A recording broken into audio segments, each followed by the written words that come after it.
Bonjour, soyez le bienvenu sur notre chaîne. Comme nous l'avons dit précédemment dans l'une de nos vidéos, en fait, aujourd'hui nous sommes à Pau et nous sommes dans une résidence étudiante. On s'est dit pourquoi pas venir savoir ce que les étudiants font, connaître leurs conditions de vie. Et là, à notre arrivée, nous sommes tombés, comme on le dit, sur des jeunes qui jouent sur leur terrain de basket. Nous allons essayer de les poser quelques questions et vous nous direz ce que vous pensez. Salut, comment tu vas? Salut. Oui, bien et toi? Oui. C'est quoi ton nom déjà? Moi c'est Abidi. Oui.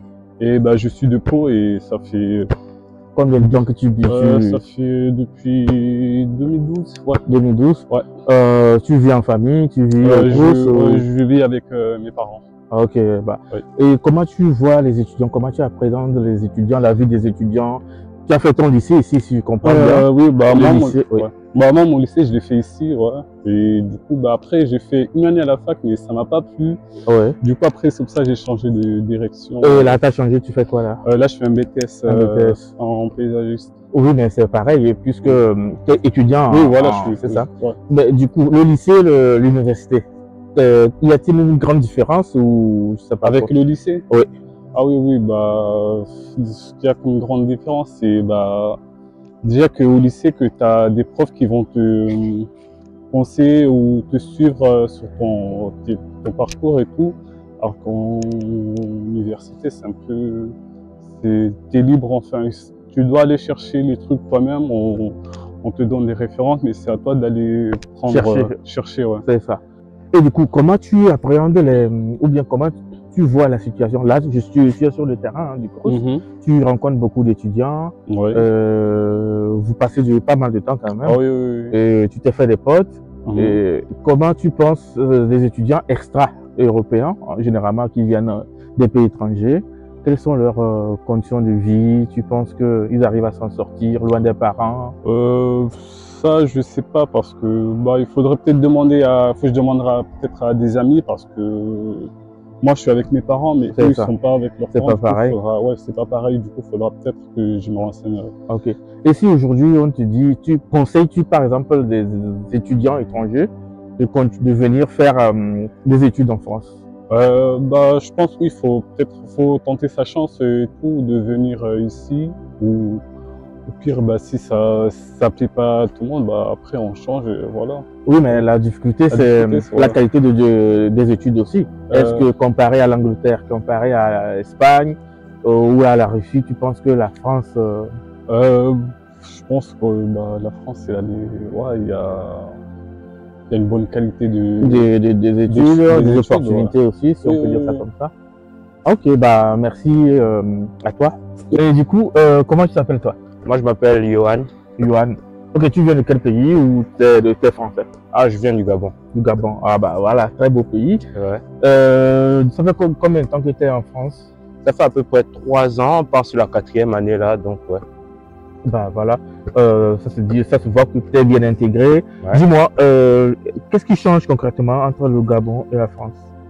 Ça dépend en termes de style de vie. Ici, là, ça va un peu plus vite parce qu'au Gabon, bon, ça peut aller vite, mais c'est pas vraiment ça. Mais ici, ça va plus vite. Tu peux faire des choses plus rapidement, des activités un peu plus rapidement. Donc, ouais, c'est à peu près à ça que j'ai dû m'ajuster. Et aussi, ouais, le niveau de consommation aussi, c'est aussi beaucoup plus élevé ici. C'est ça. Je vais parler tout de suite des opportunités qu'il y a en France avec ton copain. Ouais. Tu penses qu'ici, il y a beaucoup plus d'opportunités si tu dis que ça va beaucoup plus vite, c'est parce qu'il y a des opportunités ou c'est parce que ici, tu es organisé en sorte que les gens ils vont plus vite, tout le monde est je vais dire en fait, je vais soutenir en fait ce que vous dites, c'est que en fait c'est parce que c'est beaucoup plus organisé ici qu'il y a beaucoup plus d'opportunités. Oui. En fait, en Afrique, bon, je vais pas prendre l'Afrique tout en partie, mais au Gabon, il y a certains moments là où tu es obligé d'attendre des mois et des mois juste pour avoir une opportunité, juste pour passer peut-être un test, pour avoir accès à un poste.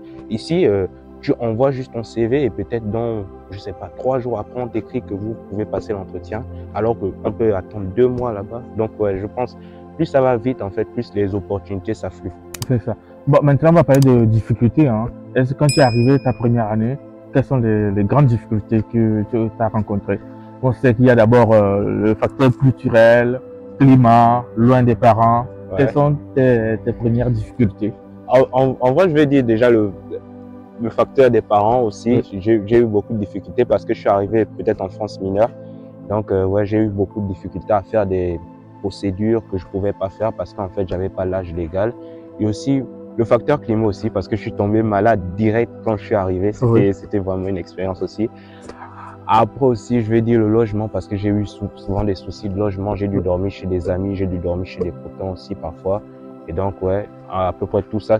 En fait, ça crée toute une expérience aussi, une façon de vivre, une façon d'être fort aussi ici. Donc, ouais, je veux dire, ça m'a beaucoup construit, ça m'a beaucoup éveillé sur le fait. Et du coup, par rapport aux étudiants qui viennent aujourd'hui, tu penses que la problématique du logement est résolue ou toujours pas? Je pense pas parce que souvent, je côtoie des étudiants qui sont à peine arrivés aussi, me disent leur problématique de logement, que leur logement est assez élevé, qu'ils n'ont pas les allocations CAF pour y subvenir et tout ça. Et moi, je leur dis, c'est pas, peut-être vous n'avez pas parlé au CROUS un peu plus rapidement, fait les procédures, le CROUS plus rapidement. Ils m'ont dit qu'ils n'ont pas eu l'opportunité, que peut-être ceux qu'ils ont eu, comme ils ne sont pas arrivés à temps, on leur a enlevé le logement et tout. Ouais. Et donc, oui, je pense que la problématique de logement n'est pas encore résolue. Oui, tout à fait. Sauf qu'il n'y a pas que cette seule problématique, il y a aussi des problèmes financiers. Oui. Comment vous faites pour financer vos études? Comment faites-vous pour vivre, par exemple? Après, principalement moi, en ce moment, ce qui finance mes études, c'est les parents aussi. Pour financer aussi la façon de vivre, c'est aussi long à faire. Certains prennent des petits boulots, certains font d'autres petits trucs au noir, mais bon, ça je déconseille. Et certains font aussi de l'intérim. Ouais. Moi, j'ai juste fait un peu d'intérim, je pense, et oui, et je prends aussi un peu d'argent que les parents m'envoient pour subvenir à mes besoins. Ouais. Et donc, c'est ce qui m'aide. Oui, mais comment, du coup, concilier les deux? On travaille et on étudie. Comment on s'organise? Parce qu'il y a aussi une problématique. En vrai, c'est très difficile. C'est très difficile l'organisation. On travaille et on étudie, c'est très difficile. J'ai des amis qui me disaient qu'ils travaillent dans la restauration rapide, qui revenaient parfois peut-être à 1h, 2h et qu'ils avaient un contrôle le lendemain à 9h. Je me dis, tu n'as pas de temps pour étudier, tu n'as pas de temps pour dormir convenablement. Et donc, oui, le fait de s'organiser avec travail et études, c'est très compliqué. Et donc, le problème financier, c'est assez... Si je vais interpréter d'une autre façon, ça veut dire, quand on n'a pas l'argent, c'est vraiment pas la peine de venir faire des études. Ou je ne sais pas trop, parce que s'il faut venir et lutter contre beaucoup de facteurs, climat, intégration, boulot, je pense que ça va être compliqué quand même de s'en sortir, non? En vrai, oui, ça peut être aussi ça, mais il faut aussi voir, je pense qu'il faut aussi voir les choses d'une manière optimiste. Parce que je pense que si je regarde les anciens qui sont arrivés en France, ils n'avaient même pas de moyens financiers. Parce qu'il y a beaucoup qui m'ont raconté leur histoire comme ça. Et je pense juste, en fait, il faut voir ça d'une façon optimiste. Tu viens en France, tu n'as pas assez de moyens financiers, bah, c'est à toi de les trouver aussi. C'est à toi aussi d'alléger un peu les parents en termes de poids financiers et tout. C'est à toi d'être autonome, en fait. C'est ce que la France aide à devenir presque autonome, en fait, de soi-même. Et oui, je pense que c'est dur, mais c'est pour une bonne raison aussi. Okay. C'est un mal nécessaire encore. Bah, c'est bien. Et par rapport en termes de qualité d'études, tu penses que le Gabon et la France, il y a match ou pas? Si on peut dire ça comme ça, oui. Ah, je vais pas dire il y a un match parce que ce sera un 2-0 direct, mais mais franchement, oui, en termes de qualité d'études, ici c'est un peu plus avancé, un peu plus inclusif. Et au Gabon, en fait, c'est bien, mais en fait, tu ne cherches pas trop. Tu ne cherches pas trop, en fait, l'information peut-être. Ici, tu cherches et les profs t'aident aussi. Parce oui, mais qu'est-ce qui se passe? Comment se fait-il que là-bas, ils ne cherchent pas les informations alors qu'ils sont censés être des étudiants chercheurs? Ça, moi, je sais pas, ça vient du système éducationnel aussi, de toute façon. Et en plus, là-bas, comme je disais, en fait, là-bas, en fait, les profs qui sont au Gabon préfèrent plus éviter les étudiants que les profs qui sont ici. Alors que moi, j'ai vu les profs ici, ils viennent vers toi. Ils te parlent, ils te disent si tu as des difficultés, si tu ne comprends pas un chapitre, une matière et tout, et ils peuvent passer 1 ou 2 heures à t'expliquer ça.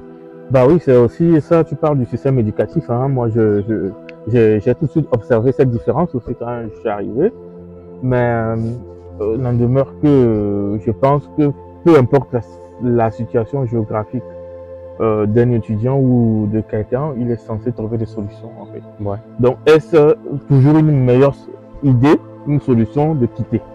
Alors même qu'on peut trouver les moyens chez nous. Je pense pas. Franchement, moi, je suis pour ceux qui pensent pas que c'est une meilleure solution de quitter. Je pense que dans tout ce qu'on fait, en tout cas dans les études supérieures, dans la vie courante, il y a de la diversité.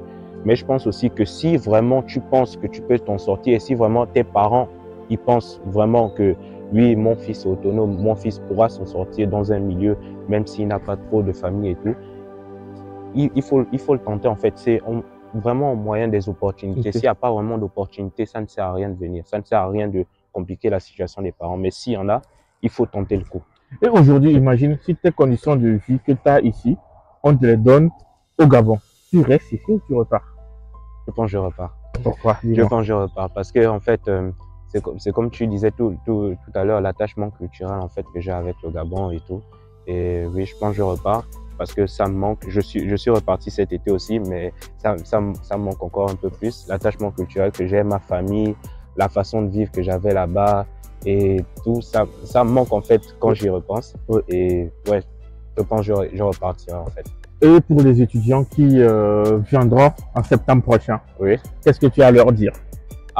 Déjà, je dois leur dire d'être fort, surtout d'être fort, de beaucoup communiquer avec les anciens qui sont là parce qu'ils peuvent vous donner des astuces, des tips par rapport à, je sais pas, vous avez des problèmes d'alternance, par rapport aux problèmes d'études et surtout de ne pas rester seul. Parce que l'isolation, en fait, c'est ce qui tue parfois certains étudiants ici. Oui, bah, c'est très intéressant. Hein. Dans une de mes vidéos, j'en ai parlé par rapport à la vie associative. Ouais. Parce que les jeunes, quand ils deviennent, ils restent dans leur cocon, leur communauté, leur entre potes, et ils ne sortent pas.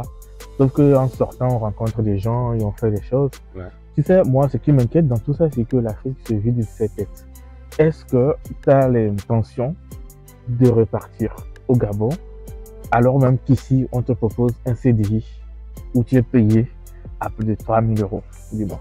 Comme je dis encore, c'est une question d'opportunité et tout. C'est vraiment une question d'opportunité. Mais si vraiment je me pose la honnête question, si ici on me propose un CDI et au Gabon aussi on me propose, je pense que je resterai quand même ici parce qu'en fait, ici, la vie est plus élevée, je pourrais plus aider mes parents. Je pense aussi en occurrence monétaire. Oui, mais il faut que tu vives. Tu vis ici. Oui, il faut que je vive ici. Mais là maintenant, j'aurai peut-être les moyens financiers pour y subvenir et plus déranger mes parents, en fait. Je pense ça dans cette optique. Et ouais, je pense. C'est tentant aussi de repartir au Gabon. En fait, c'est une question à double tranchant, en fait, qui n'est pas vraiment simple à répondre. Mais je pense vraiment. Je resterai ici. Honnêtement, je resterai ici. Bah voilà un compatriote qu'on est en train de perdre. Hein. Vous suivez avec moi, on est en train de perdre quelqu'un. Alors même qu'on a besoin d'eux pour développer l'Afrique, notre continent. Bon, de toute façon, merci à toi de C'était un plaisir. l'exercice. Et à très bientôt sur